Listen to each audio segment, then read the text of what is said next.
Meus amados, graças a Deus que nos dá vitória por nosso Senhor Jesus Cristo. Não sei se nós temos crianças aqui no nosso meio. Nós estamos com as classes funcionando, desde a classe do maternal até a classe dos jovens. Então, só avisando, talvez algum irmão que não frequenta aqui na sede a EBD, dos jovens é lá no refeitório, dos juvenis de 15 a 17 anos, esta sala aqui à minha esquerda, assim que sai, adolescentes 12 a 14 anos aqui do lado esquerdo, também na parte de baixo, dos juniores, também aqui atrás do púlpito, a classe dos primários, de 6 a 8 anos, e a classe jardim de infância e maternal, naquelas duas salas de frente ao refeitório. Então, os irmãos que queiram levar os filhos, fiquem à vontade, para que eles possam receber a palavra segundo a sua faixa etária, que, aliás, é o tema dessa lição de hoje. Essa lição de hoje vai tratar a respeito disso, do currículo, inclusive, da nossa EBD. Bom, meus amados, eu louvo a Deus pela vida do pastor Douglas Batista, que nos trouxe esse assunto, primeiro assunto do ano de 2022. A supremacia das Escrituras. E veja aos irmãos que esse assunto, o livro começou a ser escrito 2 anos atrás. A CPAD não lança assim um conteúdo de uma hora para outra, isso não cai por acaso. Há todo um planejamento. 2 anos antes, a CPAD escolhe os comentaristas de todas as nossas revistas e ele começa a escrever um livro.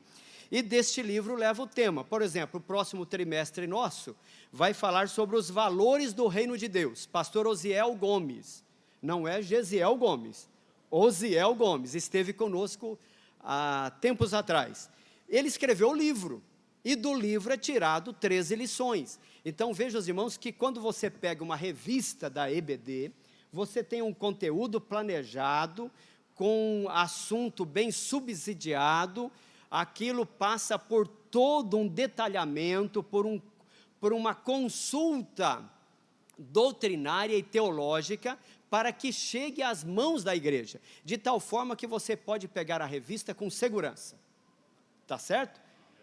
Tá? Então não há perigo, os irmãos têm um material muito bom nas mãos, vale a pena lê-lo todos os dias. Não é por acaso que as nossas revistas, ela tem um assunto para cada dia, não é isso? Por exemplo, você pega essa lição de número 13, na segunda, nós estudamos, o estudo da Bíblia deve instruir o crente. Na terça, a Bíblia é a fonte de autoridade, e assim sucessivamente. Dito isso, meus amados, eu gostaria assim, como esta aula de hoje é uma aula, e nós vamos ter 1 hora para estarmos refletindo a respeito da palavra. Vamos passar para o pastor Jairo às 15 para as 9, de tal forma que eu gostaria assim, de nós fazermos uma breve, como é o fechamento, uma breve recapitulação apenas de alguns assuntos, que eu julgo que é importante só para nós fixarmos mais o conteúdo desta lição, e depois teremos aí os últimos 30 minutos para meditar sobre a questão da leitura da Bíblia e a educação cristã, que é o tema dessa lição de hoje. Então veja, os amados irmãos, que a Bíblia sempre passou, durante os tempos, nesses 2000 anos de história do cristianismo, a Bíblia tem passado por muitas perseguições. Não foi diferente, por exemplo, naquela grande perseguição que ocorreu na Inglaterra, quando um dos filósofos, Voltaire, ele chegou a dizer que 100 anos depois, a Bíblia seria extinta da face da terra. E por uma ironia, e por o agir de Deus, 100 anos depois, a casa do filósofo Voltaire se tornou a sede da imprensa bíblica britânica. Aleluias, louvado seja o Senhor.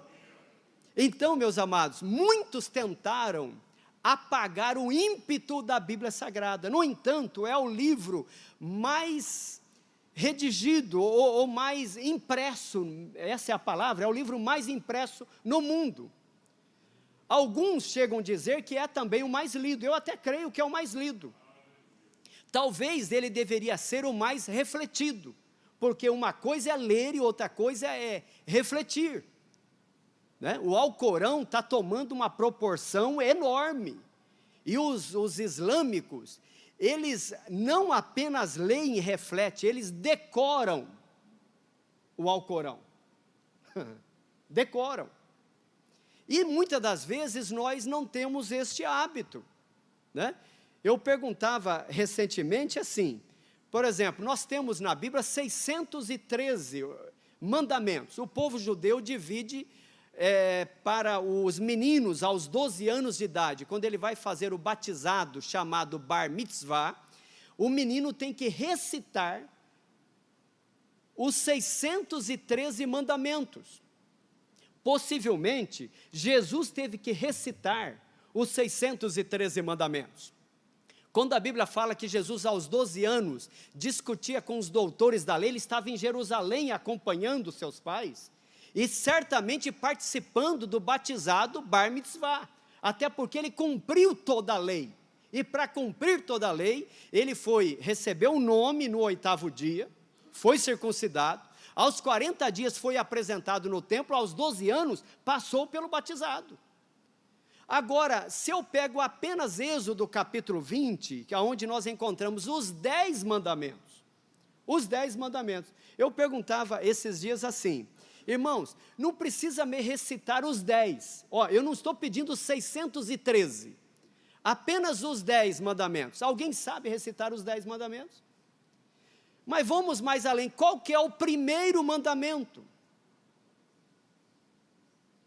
Se alguém disse, amarás o Senhor teu Deus sobre todas as coisas e ao próximo como a ti mesmo, já errou.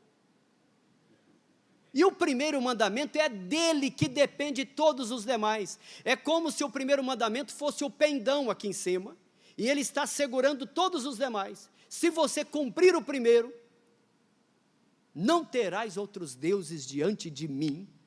Se Deus é Deus, eu sei a quem eu sirvo. Se Deus é Deus, eu não mato, eu não roubo, eu não adultero.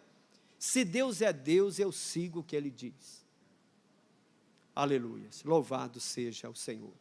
Então, meus amados, apenas como reflexão, como que nós precisamos estudarmos mais a palavra. Nós vamos ver alguma coisa, depois, meu amado irmão Adilson, se puder colocar aquela apresentação. Mas olha, irmãos, por exemplo, a lição de número 1 falou sobre a autoridade da Bíblia. Eu pergunto assim, porque assim, esta lição, ela tratava que Deus tem várias formas de revelação ao homem. Deus se revela ao homem de diversas formas. A Bíblia, ela foi escrita depois, no decorrer dos anos. Mas antes de ter a Bíblia, Deus já se revelava, tá certo? O Salmo, por exemplo, me parece que o 19, diz que os céus manifestam a glória de Deus, e o firmamento anuncia as obras das suas mãos. Então veja, Deus se revela ao homem através da natureza. É só olhar para a natureza que você vê a presença de Deus. É só você olhar para as coisas criadas, por exemplo, que tudo é múltiplo de 7. As coisas criadas, tudo é múltiplo de 7. Você pega, por exemplo, o canário, choca com 14 dias. A galinha com 21. O pato com 28. O avestruz com 35. Até o ser humano é por semanas. Até o elefante, que é o ser criado com a maior gestação, é 20 meses. É tudo múltiplo de 7. E Deus fez o mundo em 7 dias. A impressão digital de Deus está na criação. Aleluia. Louvado seja. Então, uma das formas é a natureza, mas não é a única. Outra forma é a palavra. Nós temos mais de 3.800 vezes a expressão, assim diz o Senhor. E a Bíblia é o único livro, é o único, que tem a expressão, assim diz o Senhor. Hebreus 1:1 diz a outra forma de manifestação. Havendo Deus antigamente falado aos homens, né, através dos pais, pelos profetas, a nós nos falou ultimamente pelo Filho. Então, uma das formas de Deus falar é pelo Filho. Mas a autoridade da Bíblia, né? Então, isso é importantíssimo. Na lição de número 2, a lição 2, nós passamos sobre a inspiração divina da Bíblia. Aqui eu me lembro que eu perguntava aos irmãos assim, a pergunta assim, a Bíblia contém a palavra de Deus? Ou ela é a palavra? Muda. Desculpa. A Bíblia não apenas contém, a Bíblia é a palavra de Deus. E assim, há uma diferença, meus amados, do catolicismo para o protestantismo. O catolicismo, qual que é a hierarquia do catolicismo? O catolicismo é Deus, igreja e palavra. Ó, catolicismo, Deus, igreja e palavra. A palavra está abaixo da igreja. Daí o porquê a tradição tem muita força. Tem mais força do que a palavra no catolicismo. Porque eles colocam a igreja, que a igreja pode, inclusive,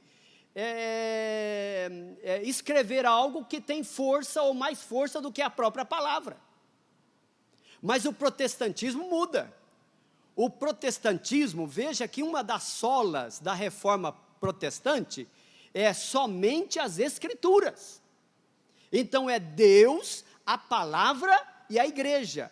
Não é a palavra que está submissa à igreja. A igreja está submissa à palavra. Amém, meus amados? Então a Bíblia é a palavra. Isso nós estudamos sobre a inspiração divina da Bíblia. Estudamos, por exemplo, né? E aqui que fala que tem mais de 3.800 vezes essa expressão assim diz o Senhor, estudamos que ela é verbal. O que é a expressão verbal?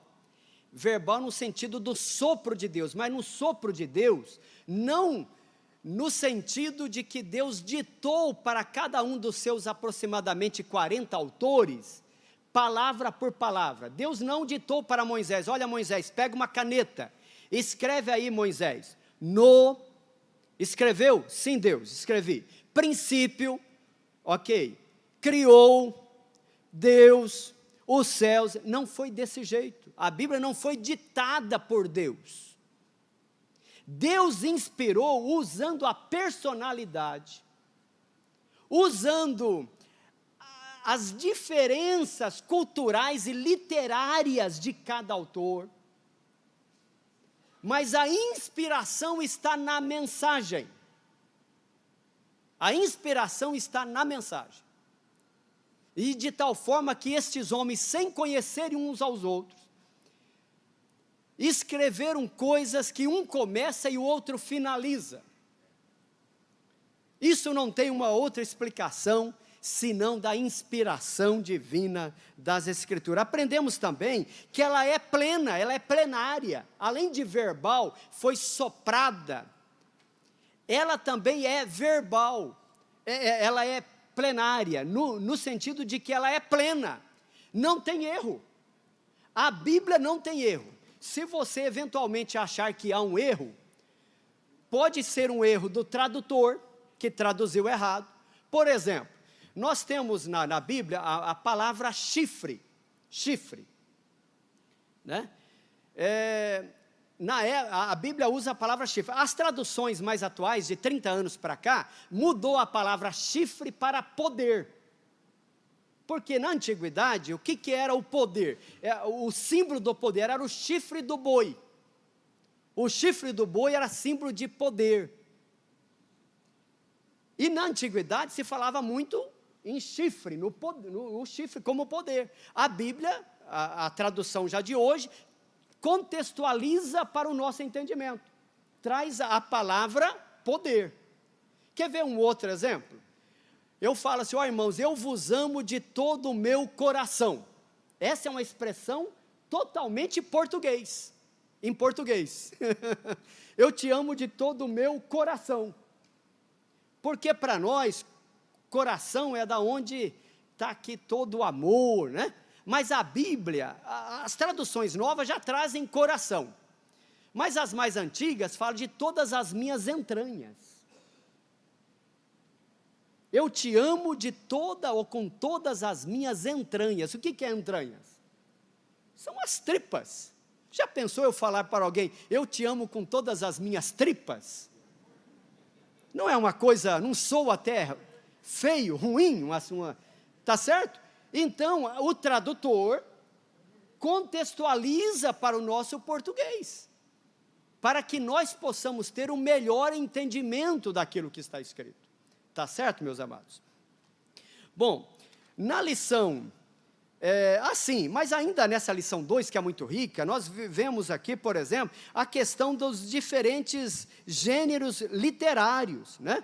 Então, por exemplo, algum erro pode ser não erro, porque a Bíblia ela foi escrita sob o olhar do observador. Olha bem, o que eu quero dizer com isso? Que a Bíblia foi escrita segundo o olhar de quem está observando. A Bíblia ela não foi escrita para quem é um cientista meticuloso, mesmo que ela tenha ciência, mas ela não foi para querer provar a ciência. É a ciência que tem que buscar, e buscar muito, e quando chegar lá em cima do monte, vão encontrar os cristãos assentados, e dizendo, eu já sabia, a Bíblia fala sobre isso. É a ciência que corre atrás de nós, e não nós atrás da ciência. Mas, por exemplo, Josué fala que ele orou e o sol parou. Aí alguém vai dizer, mas isso é um erro, porque hoje a ciência diz que não é a terra ou o sol que gira em torno da terra, é a terra que gira em torno do sol. Mas segundo o olhar do observador, quem é que gira? É a terra ou é o sol? Até hoje, em 2022, nós falamos assim, olha, quando o sol se pôr, eu vou na sua casa. Falamos ou não? Mas nós estamos em 2022. Mas porque a Bíblia ela é escrita segundo o olhar do observador. Quer ver um outro exemplo? Levítico 11 e 19, a Bíblia chama o morcego de ave. Entre as aves, fala o morcego. Hoje nós sabemos que morcego não é ave. Morcego é um mamífero. A Bíblia está errada? Não, porque segundo o olhar do observador, tudo que voa é ave. Até hoje, se pergunta para uma criança, ele vai dizer é ave. A Bíblia foi escrita neste propósito. A Bíblia ela foi escrita no sentido de ser entendida por qualquer um. Ninguém vai errar os céus porque a Bíblia é difícil. A Bíblia é um livro que uma criança de mama pode brincar nas suas águas. Mas se o nadador mais experiente achar que sabe, pode morrer afogado em suas águas. Então, cuidado. A lição 3, a inerrância. Essa lição, irmãos, essa lição aqui foi linda, porque eles estão querendo aí atualizar a Bíblia. Já ouviram falar nisso? E muita gente, e algumas pessoas que eu tinha até uma certa consideração, diga-se de passagem, querendo atualizar a Bíblia. Eles têm que ser atualizados e não a Bíblia. A Bíblia, ela não contém erro, né? Provérbios 35 vai falar que toda a palavra de Deus é pura. Aleluia. Né? Salmo 119, 105, lâmpada para os meus pés é a tua palavra e luz para o meu caminho. Depois na lição 4, só para nós finalizarmos essa retrospectiva, nós estudamos, por exemplo, sobre a questão da estrutura da Bíblia, e aprendemos algumas coisas até conceituais. Por exemplo, que a nossa Bíblia, ela é dividida em 2 testamentos. Ela tem o Antigo, e a gente sempre costuma dizer antigo e não velho, porque velho é uma coisa ultrapassada. Hoje até no estatuto você não pode chamar de velho, é idoso, tá certo? é idoso. Então, nós que somos leitores, é bom a gente aprender, a escola é para isso. Então, chame sempre Antigo Testamento, é o Antigo e o Novo, tá certo? Bom, mas aprendemos que o Antigo e o Novo é na Bíblia, a nossa Bíblia. A Bíblia judaica, que é essa aqui, não tem Novo Testamento, nós estudamos a diferença. O nosso Antigo Testamento tem 39 livros, na Bíblia judaica só tem 24, porém tem todos os livros, tem todos os 39, tem os 39, mas eles dividem de forma diferente. Por exemplo, nós dividimos assim, nós temos 12 livros de profetas, que nós chamamos de profetas menores, não é menor no tamanho, nem no peso, nem no dinheiro, mas é menor no sentido dos seus escritos que foram menores. 12.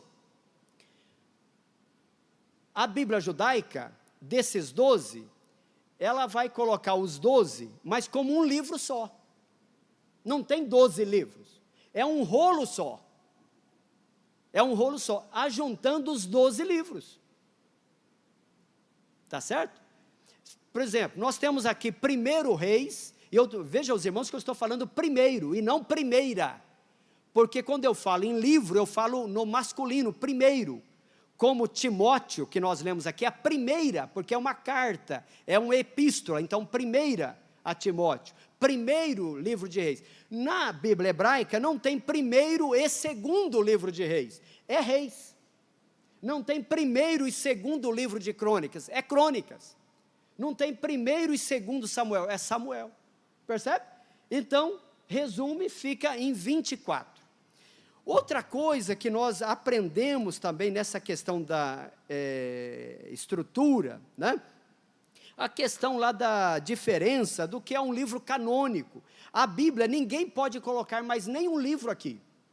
O cânon, e cânon é como se fosse uma vara de medir, ela é o metro, ela dá o tamanho exato, ela quer dizer o seguinte, olha, já cessou, findou aqui. Esse é o cânon. É os 66 livros, 39 mais 27, acabou aqui. Tem outros livros antigos, ou tão antigos quanto, mas que não estão no cânon, e não estão aqui, porque passou por algumas juntas durante os anos, e foram tirados por ser considerado não de inspiração divina. Não quer dizer que nós não podemos lê-los. Você pode ler. Por exemplo, você pode ler Macabeus, não tem problema. É história. Né? Você pode ler Barnabé, pode, não tem problema. Só não tenha como inspirados. Isso são chamados por nós de livros apócrifos. Então, aprendemos esta diferença. Amém, meus amados? Amém. E, finalizando, nós aprendemos, por exemplo, como ler as Escrituras lá na lição 5. E essa foi, talvez, a lição mais prática que nós tivemos, porque, assim, a forma como eu leio as Escrituras faz muita diferença. Veja que o próprio diácono da igreja, por nome de Filipe, ele é enviado pelo Espírito Santo a uma estrada que descia a Gaza, e ele encontra um eunuco que está na carruagem, indo em direção à Etiópia, e ele vai correndo atrás, e ele pergunta, entendes tu o que leis? E o eunuco estava lendo o livro do profeta Isaías, eu digo livro, mas era o rolo do profeta Isaías, e ele lia o rolo, lá na parte que hoje a gente chama de capítulo 53, hoje, porque essa questão de capítulo e versículo, só acontecer em 1200 e pouco, e 1500 e alguma coisa, esta divisão, até então, não era dividida, você lia na sequência, e veja, ele lia o capítulo 53, e Filipe sobe na carruagem, e a dúvida do eunuco era, olha, o profeta, quando ele está dizendo estas palavras, que como ovelha muda foi levado ao matadouro e não abriu a sua boca, ele estava falando de si mesmo, ou ele estava falando de outro que havia de vir? Então, como ler as Escrituras faz a diferença. O eunuco estava lendo, mas não estava entendendo. E para entender as Escrituras, nós precisamos de duas coisas. Primeira, algo que chama exegese. O nome é difícil, mas é de fácil compreensão. Exegese é eu ler o texto e o seu contexto e saber o que o Espírito Santo quer dizer, o que a Bíblia quer dizer. E isso, irmãos, é importantíssimo, porque hoje a gente vê pessoas pegando o texto, e ele pega o texto fora do seu contexto, e ele faz uma salada de fruta. Aí termina a mensagem, você pergunta para você mesmo, o que Deus quis dizer? Através da palavra, porque Deus nos fala pela palavra. O que Deus quis dizer, você não sabe. Porque a exegese dele foi totalmente diferente. Você pode, eventualmente, até fazer uma aplicação. Nós, quando a gente está ministrando, principalmente num culto evangelístico, talvez você pegue um texto e você faz uma aplicação prática. Você pode, desde que não saia tão fora. Mas cuidado, a exegese é importante. Então eu tenho que ler o texto anterior, o texto posterior, entender o texto para saber o que Deus quer dizer com a sua palavra. Eu citava recentemente aqui, eu leio o Salmo 23, o Senhor é o meu pastor e nada me faltará. Mas os irmãos vão de convir comigo que há muitas pessoas mais fiéis do que nós, durante a história da igreja, que passaram necessidade, e necessidade mesmo. Então, será que é isso que Deus está querendo dizer, que não vai faltar o emprego, que não vai faltar a saúde? Será que é isso? Ou ali está falando sobre o caráter de Deus? Quer dizer, Deus é o meu pastor e Ele não há de me faltar. Aconteça o que acontecer comigo, pode ir às unhas, pode ir à pele, o caráter de Deus é fiel. Aleluia. É isso que a expressão bíblica quer dizer. E tem um outro princípio, que é o princípio hermenêutico. Hermenêutico é mais na questão mais gramatical do texto, né?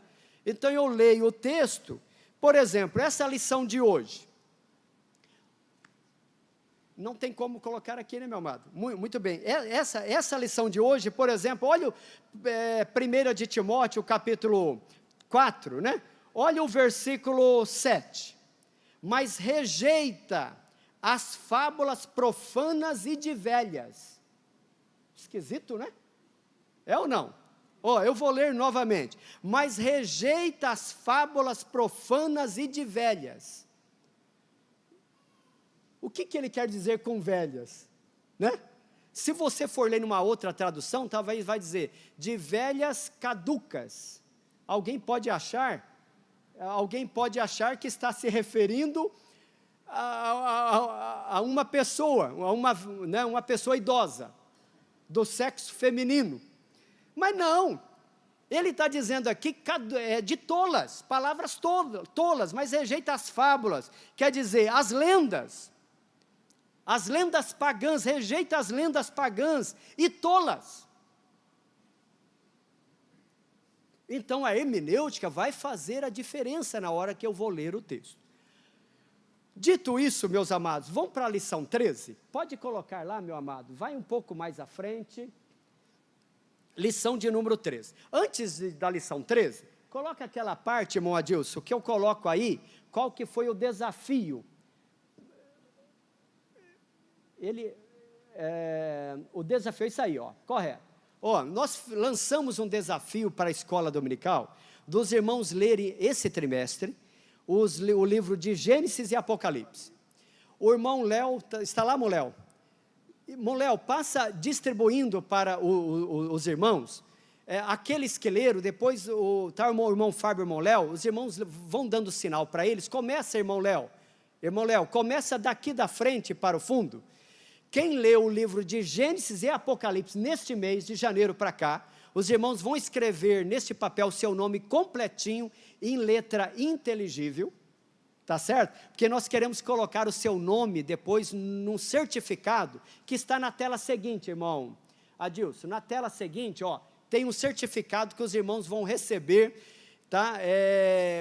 Pela conclusão da leitura do livro do Gênesis e Apocalipse. Quem leu até hoje, antes do culto.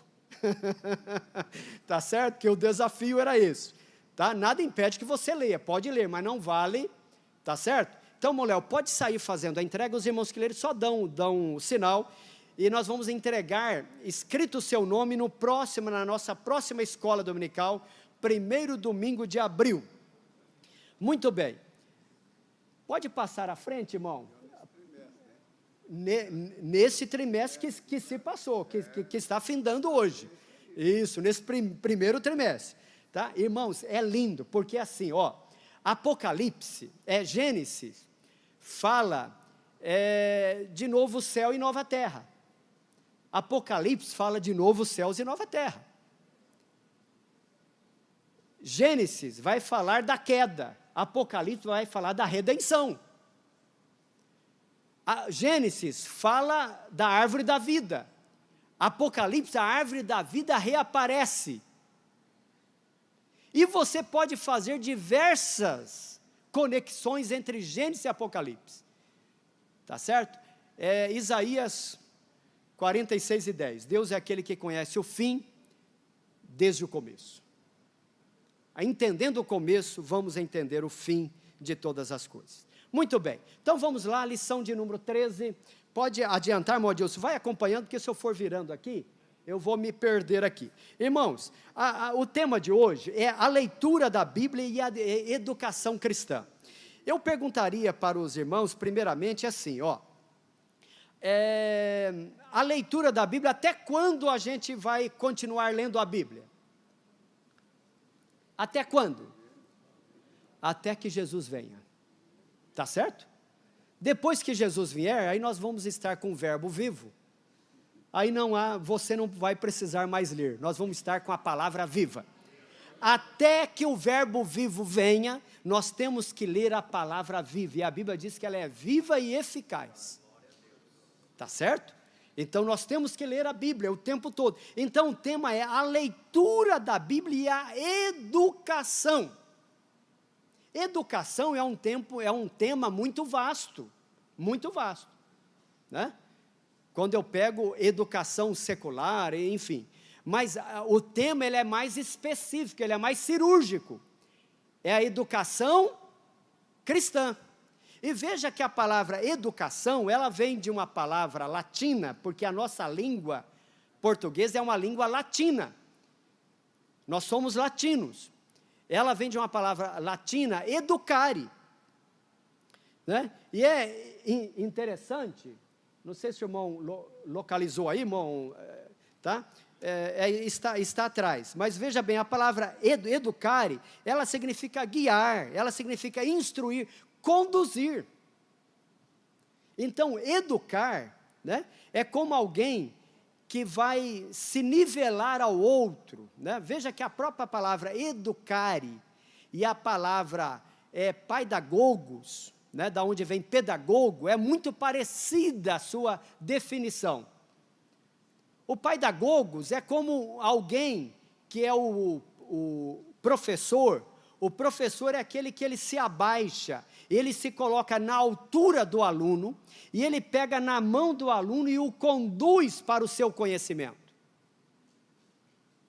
Porque a palavra aluno significa aquele que precisa de luz.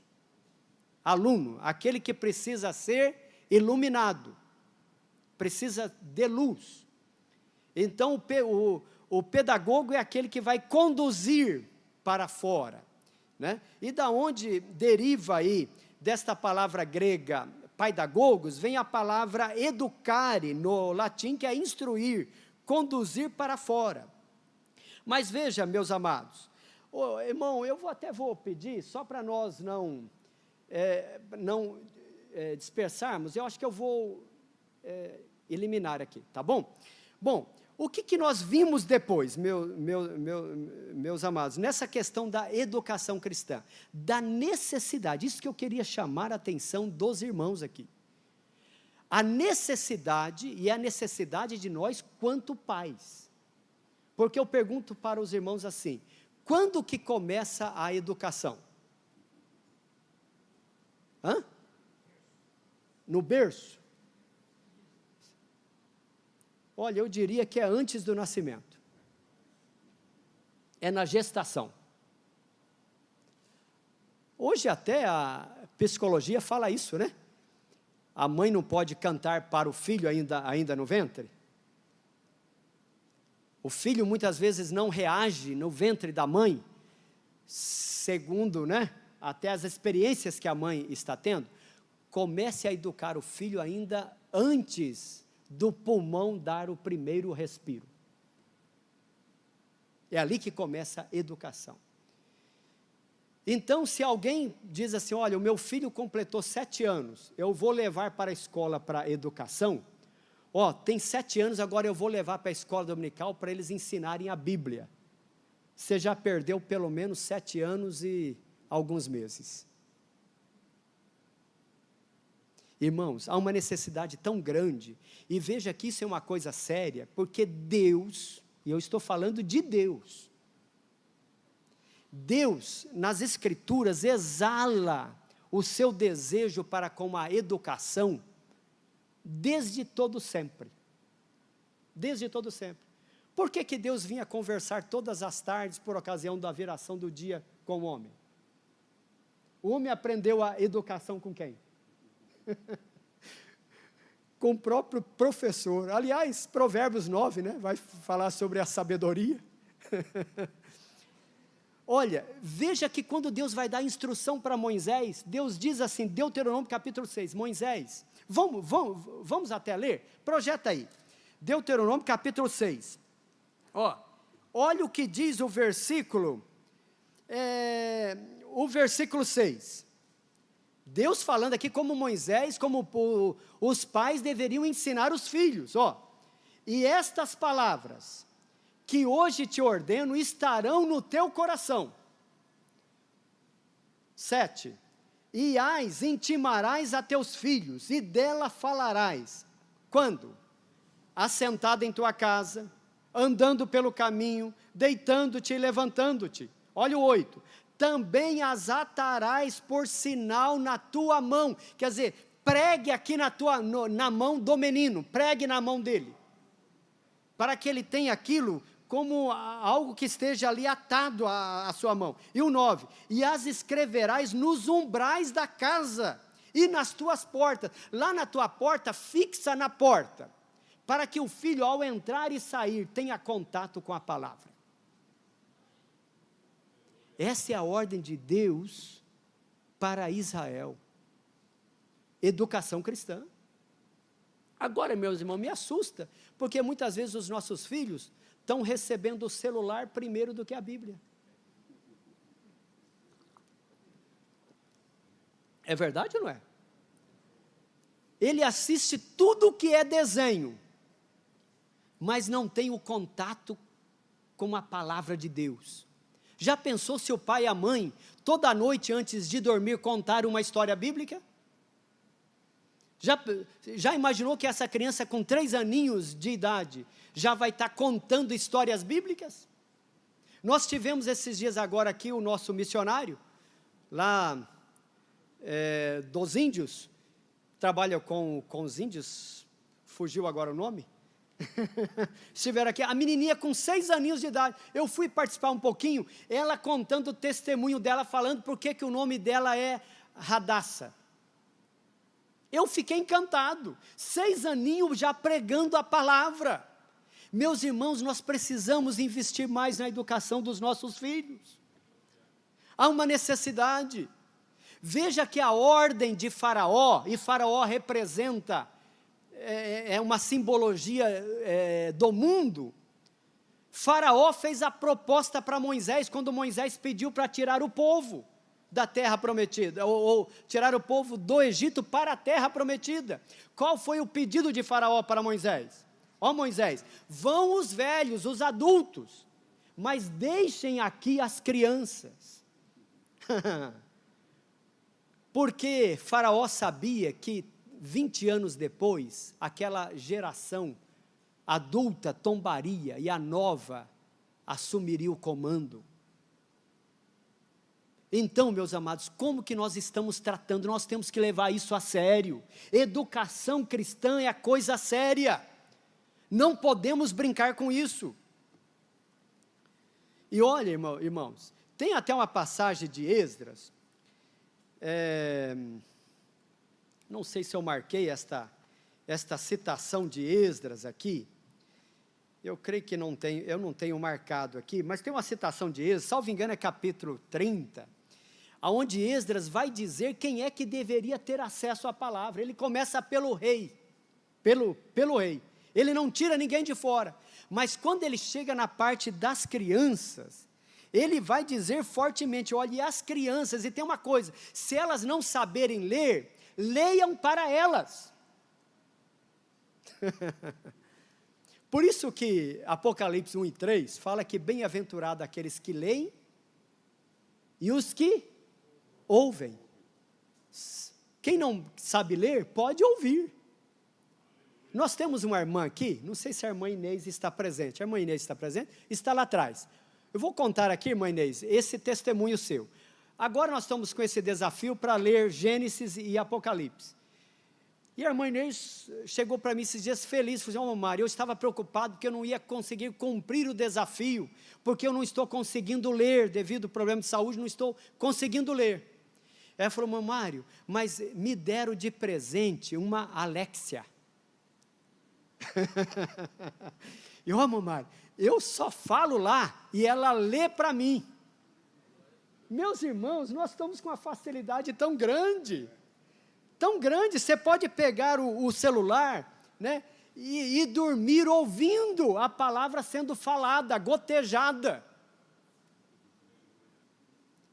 Aleluias, louvado seja o Senhor. Então, meus amados, nós precisamos dedicar tempo à palavra. Depois, no capítulo 2 dessa nossa lição, ou capítulo 1 ainda, ele até vai citar sobre a importância da escola dominical. Escola dominical, a gente até sempre diz que começou com Esdras, por isso que eu gosto muito de Esdras, porque Esdras, ele ficava do sair do sol, olha o sair do sol novamente, né? Do sair do sol até o meio-dia, em cima de uma tribuna, lendo a palavra. E o povo ficava assentado no ar-condicionado. Ah, não? Em pé, no sol causticante da Palestina, em pé, e ouvindo, não era prosa não, ouvindo algumas vezes, porque ele lia a lei, e os irmãos já tentaram ler a lei, em voz audível, você vai lendo, chega um momento que você cansa, porque é difícil de entendimento, lendo a lei, do sair do sol ao meio-dia, pastor Ronaldo, e o povo ali ávido, sedento pela palavra. Então, a escola dominical, ela já prepara os seus currículos, né? E nós até citamos já a respeito disso, não vamos nos deter aqui.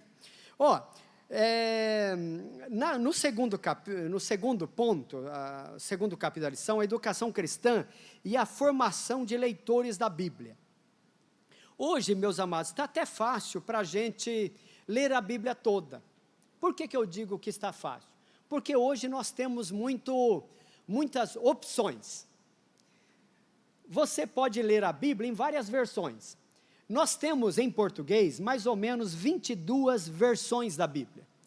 Temos Bíblias nas versões normais, mas temos outras versões parafraseadas. Por exemplo, Bíblia Viva.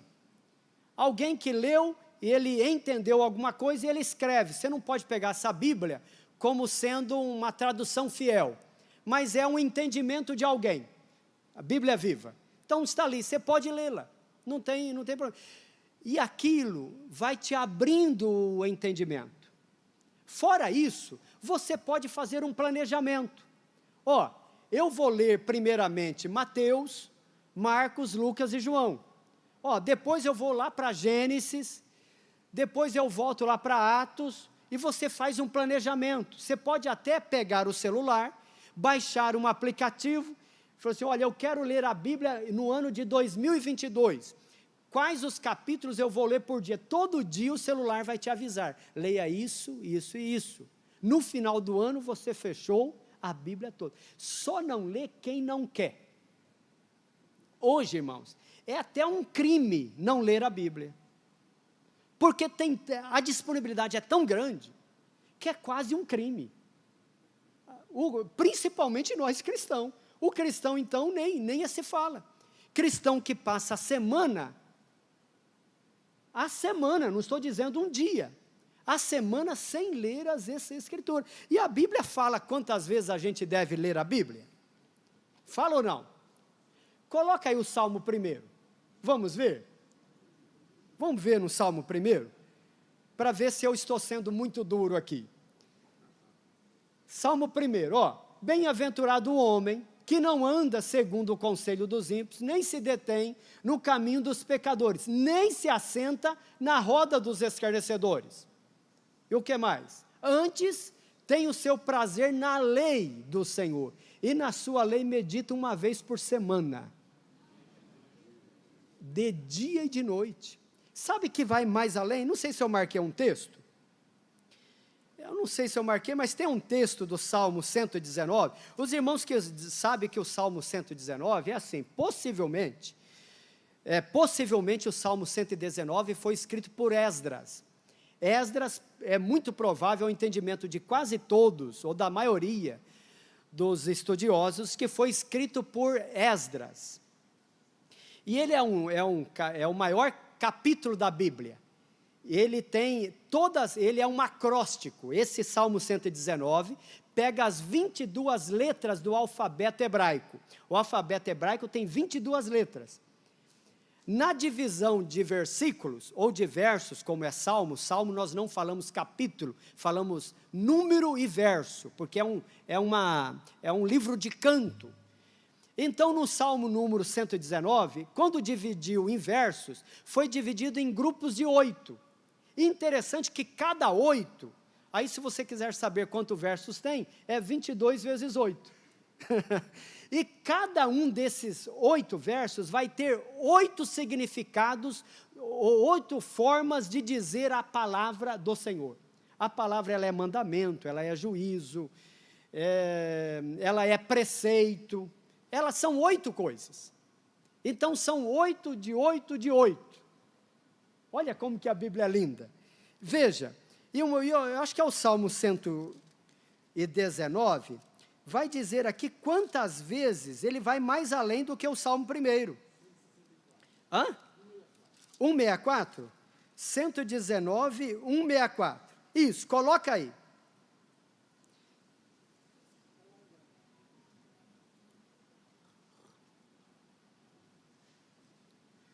Sete vezes no dia te louvo pelos juízos de tua justiça, não é isso? Mas tinha um outro que eu queria, veja o verso 147, vai falar também, olha, antecipei-me o cair da noite, e clamei, esperei na tua palavra. Os irmãos vão encontrar depois, eu não vou achar aqui de cabeça, mas tem um que ele vai dizer que é de manhã, ao meio-dia e à tarde. Então não é só 2 vezes, é pelo menos 3 vezes no dia nós temos que ler a palavra. Sabemos que orar era 3 vezes, Daniel orava 3 vezes ao dia. Os judeus até hoje, aonde quer que ele esteja, mesmo dentro do mercado, ou mesmo dentro de uma aeronave, na hora da oração, ele pega a sua bússola, se ele não sabe para que lado está Jerusalém, ele veja onde está Jerusalém, e ele se ajoelha, em adoração ao Deus de Jerusalém. Olha, meus irmãos, nós temos que avançar muito, mas muito, na nossa fé no Deus Criador de todas as coisas. A necessidade de que nós tomemos café na palavra, almocemos a palavra e jantemos a palavra, conforme o Salmo 119. E para nós irmos para o nosso fechamento, no Novo Testamento, Jesus vai deixar muito claro também esta necessidade. Veja que um dos objetivos da educação cristã é fazer com que a palavra do Senhor seja enraizada, né? Eu gosto mais da palavra inculcada, porque inculcar é abrir a cabeça e colocar dentro. Eu gosto da versão da Bíblia, quando Deus fala para Moisés assim, olha Moisés, diga aos pais que eles têm que inculcar a palavra aos filhos. Quer dizer, abrir a cabeça e colocar dentro. Inculcar. Mas veja, Jesus, quando ele vai dar a grande comissão, em Mateus capítulo 28, né? Porque Jesus é assim, ele mais ensinava do que pregava. Os irmãos concordam comigo? Jesus era um ensinador. E gostava de ensinar. Olha, o apóstolo Paulo também. O apóstolo Paulo gostava. Paulo falava tão lento, que uma certa feita ele estendeu a mensagem até meia-noite, e um moço caiu da janela, porque ouvir Paulo falar até meia-noite, deveria dar sono, porque parece que ele falava muito calmo. Mas Paulo tinha o Espírito de Deus e desceu lá e ressuscitou o moço. Aleluia, louvado seja o Senhor. Mateus 28, 19, portanto ide. Olha essa expressão, coloca, irmão Adilson, ó. Olha como que o ensinar aparece aqui. Portanto, ide, fazei discípulos. Tem a outra versão aí? Ide e ensinai. Eu vou ler na versão aqui, ó. Portanto, ide e ensinai todas as nações, batizando-as em nome do Pai e do Filho e do Espírito Santo, ensinando-as. Veja que ensinando-as, aqui está na infinitude. Não há um limite. Ensinando-as, você não pode parar. Ensina hoje, mas ensina amanhã. Ensina depois. Ensinando-as, é contínuo.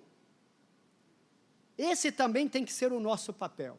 Nós não podemos nos cansar de ensinar a palavra do Senhor. Veja que nós temos um exemplo na Bíblia muito claro da educação cristã, de um dos discípulos de Paulo, por nome de Timóteo, que aliás, a lição de hoje, leva as palavras de Paulo para ele. Timóteo, acho que é na sua segunda carta de Timóteo, capítulo 3. Capítulo 3, acho que é o versículo 15. Versículo 15. Olha o que diz. Paulo dizendo para Timóteo, e que desde a tua meninice, quer dizer, desde criança, tu sabes as sagradas escrituras. Então veja que Timóteo aprendeu as escrituras desde pequenino. Desde a tua meninice sabes. Então, tanto o Antigo quanto o Novo Testamento é muito rico na questão da educação cristã. Muito bem, e no ponto 3, o capítulo 3, vai falar sobre que é preciso ler a Bíblia diariamente. E aqui, meus amados, assim, aqui entra a questão, e o comentarista, o pastor Douglas, traz a palavra que nós somos discípulo. Discípulo. O que é discípulo? Discípulo é um neófito, é um novo na fé, né? Discípulo é um aprendiz, talvez a palavra mais precisa é aprendiz. Discípulo é um aprendiz. Na Bíblia Sagrada, nós seremos sempre um aprendiz. Nós sempre seremos discípulos da palavra. Ninguém diploma. Ninguém pode apresentar aqui um diploma, olha, eu sou formado na palavra. Se você ver esse certificado por aí, suspeite. Tenha isso em suspensão. Porque, meus amados, a palavra, ela é viva. ela é como uma fonte. Quanto mais você lê, menos você sabe. Não há limite. Por isso que Isaías fala assim, acho que é Oséias: conheçamos e prossigamos. Olha, eu sempre costumo dizer, sabe, no tempo antigo que a gente usava as bicicletas com aquele dínamo embaixo e com farolete, pastor Jairo, a gente andava na roça.